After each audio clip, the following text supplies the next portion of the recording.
What's going on, my broskies? My name is Toadskii, back again, here to bring you guys yet another One Piece Treasure Cruise video, and today we're having a look at Law and Kid, the brand new Super SUGO-FEST exclusive debuting in this event, the decisive battle in the skies. And you know, it is interesting that this character is a Super SUGO-FEST exclusive, considering what this character does. Look, I don't think this character is worthy of the title of Super SUGO-FEST exclusive. That might be a hot take, but from what I've used thus far of this unit, like, yeah, he's got some interesting stuff, but I don't see myself using this character all that much because of just a few different things. We'll talk about what components of this character I don't like, but you know, first thing that we do have to do is we need to start off with the captain ability of this unit. So we've got the picture up on the side here. We've got Law, then Kid, and then it's the dual captain. So interesting that when we first got the information for this unit, we could only see the dual captain, and you know, if it was going to be once again with no cooldown in the captain like Gear 5, it would have been a little disappointing. But you've got Law's captain, which gives -2 cooldown to Psi Int, and then gives -1 to his own super swap gauge. And then Kid's captain ability, a little bit different, gives -1 cooldown to Psi Int, but then allows -2 to the super swap gauge. And through utilizing this character as a captain recently, it is really dependent on what you want to do. Like, if you just want to speed through content as fast as possible, obviously you just go with Law. However, like for the PKA, the Pirate King Adventures that's out right now, you want to get that super swap for the final stage, so going with Kid as the captain to just make it one less swap you have to do in order to get that super swap is basically what you need to do. And we continue on with the rest of the captain ability. So with Law, it's 4.5 times attack to Psi and Int, and I believe Kid is the same. Yeah, so they're the exact same, as well as giving approximately a 5 times attack to Psi and Int characters. So it's 4.5 Rainbow, and then the 5 times to all other characters that are Psi or Int, also making Psi and Tandem slots matching with Kid's captain ability, whereas Law makes Int and Tandem slots beneficial. So if you have one captain as Law, one captain as Kid, you will make Psi, Int, and Tandem beneficial simultaneously. But then the interesting component of their solo captains is -1 to their own switch effect gauge every time either a Psi or an Int character uses the special. So if you're in Law's form, then you get it when a Psi character, Psi crewmate uses a special, but if you're in Kid's form, it is an Int crewmate. I wish that for this part of the captain ability in their solo forms, that both forms would always get cooldown no matter if it was a Psi or an Int character, you know, using the special. I think it would help a little bit more in allowing you to charge that super swap gauge a lot faster. That's what I think personally. And then of course you've got their dual captain ability, where you get the much more significant attack multiplier, giving you a 5 times boost to everyone, 5.5 to Psi Int, 5.75 after 3 perfects, 6 times boost after 5 perfects, Psi Int Tandem beneficial, and also reducing their own super swap gauge, either a Psi or an Int crewmate special activated. So captain ability wise, it just doesn't have utility. It's got cooldown, it's got, you know, pretty good multipliers, matching slots, very bare bones, very basic. So just due to that alone, I don't see myself using him, unless if I want to utilize the unique component of their special ability, which we'll talk about shortly. So I think before talking about their special, we need to talk about their switch effect. So the base switch will remove their own special bind and give a 1.25 chain multiplicative buff to the crew. It is a little annoying that the character doesn't remove special bind with their special, despite having the ability to remove it with their super swap and also their base swap. But yeah, speaking of that super swap, it is the exact same, except that the chain multiplicative buff is buffed all the way up to 1.4, which is a very good chain multiplicative buff. And then they also combine to the dual unit for 3 turns, and that is very vital to this character's kit. The only real issue with this is the fact that it requires 8 swaps in order to get the super swap. And of course, you can start as Kid at the start of the quest as a captain that gives -2. It still means you got to switch 6 times.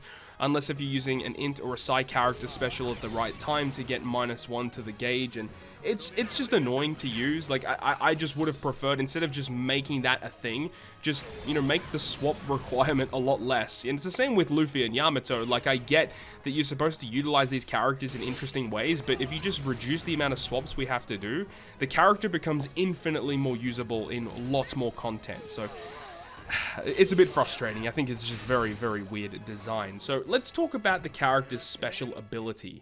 Law and Kid's special is interesting because there are two different types of specials. The graphic on the side will only show the dual special, but if you use the special naturally, the special is very similar, but it gets the 0 defense to the enemy for 1 turn that ignores all immunity. So 0 defense or 100% defense reduction through immunity is very valuable to have. It does a bit of damage to all enemies. It also gives you a full board of tandem slots that goes through block slots, a 3x attack boost for 1 turn, and then buffing the effectiveness of super types, and then becoming the dual unit when you use their generic special. But that doesn't really matter too much because more often than not, you want to use the special while they're in their dual form. So this special ability is where this character is a bit different to most other characters, and this is the uniqueness factor of this character. So obviously setting defense to 0, very good. But the other effect here, when you use the special in the dual form, special damage ignores defense, defensive effects, and non-normal attacks deal 1 damage effect, except health cuts for 1 turn. So what this means is that for 1 turn, the turn you launch the special while in the dual form, you allow the rest of your crew's specials to bypass all defensive effects, base defense, and normal attacks only. And that is the uniqueness part of this character, because normally I don't think this is going to be that valuable. There aren't lots of content out there that gets released recently where you have to do a lot of damage or wave clear a stage, like on a boss stage where there's lots of mobs you have to clear, and usually there aren't a lot of damaging specials that are worthwhile running that can just straight up clear stages. You can build teams around that, and you guys will see that in the final clip of this video. We can do some really cool stuff with it. But the fact that, remember, you have to get their super swap in order to do that, and if you're using them as a crewmate, which you're probably going to be doing that more often than not because their captain ability isn't the greatest, let's be real here. But if you use them as a sub, you still have to switch 8 times, so it does, you know, reduce the speed in which you're able to clear content if you aim to use their special whilst in their dual form. So that is a big design decision that I think is kind of terrible. But if you use the special in their dual form, it also does 500 times their attack and type damage to all enemies, so it's a lot of damage. Full board of tandem slots, 3.25 attack to psi and int for 2 turns, and then buff the effectiveness of super types for 2 turns. That's the other unique point that I haven't touched up on. Making super types become slightly more effective. So normally if you have super type and you're attacking type advantage, you're getting 2.5 damage. This makes it become a 3 times bonus damage. So you're just getting more damage, right? It's just making super types better, which means if you are running, you know, super int or super psi characters in a super boss Kizuna sense, yes, this will enable you to generate more damage for sure, but it means you have to run this character on your team. So there are positives and negatives to using this character, and look, I think I'm just not a big fan of the way that they've designed this unit. It's a very slow unit, which I'm not a big fan of. Another thing as well is they've got access to the EX Super, which is another very valuable component. The activation requirement is very crazy though. It's very, very specific in terms of the characters that you can bring, but the actual effect itself, I feel like they should have added something else to this. 200 times their attack in type damage to all enemies, which obviously works well when you use the special in the dual form to make that bypass defensive effects, normal attacks only and stuff. But then it also adds 0.25 to chain multiplicative buffs, which is also kind of cool. So it makes their super swap a 1.65 times chain multiplicative buff. That's pretty strong. And then also gives them a guaranteed tandem slot, and then psi and int characters become super types. So that's really cool too, but at the same time, there's no one character that can abuse super psi and super int at the same time. Unlike the new Super Sugo Big Mom, which gives Super Driven and Super Powerhouse, where there are characters that can abuse both of those buffs at the same time. So that's another big drawback, but at the same time, it just enables you to use this as a crewmate, which is another really valuable thing, to get super typing when you wouldn't normally get it otherwise. So there are positives to it, but I think the effect of the EX Super itself is a little underwhelming. And then finally, I want to talk about the super tandem of this character. The requirement for this super tandem is ridiculous, where at least one of your crewmates, or one of the characters on the crew, need to be Luffy, Killer, or Beppo, and that means that the amount of teams that you can build, or good teams that you can build with this, I think are a little restricted. So that's going to be a big thing moving forward, to see how effective this super tandem is going to be used in content. But the actual effect itself, a 2.75 tandem attack boost, as well as making Psi Int and tandem slots beneficial, like, who are we kidding?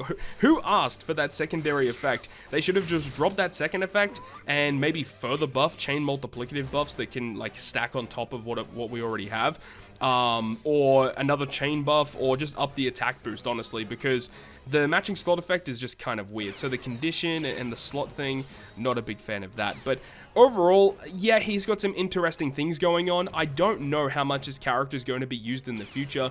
Personally, I don't see myself using him that much, unless if I did get his super tandem to level 5, and then, you know, you probably want to try and build a team around it, because a 2.75 attack boost for free is pretty nice.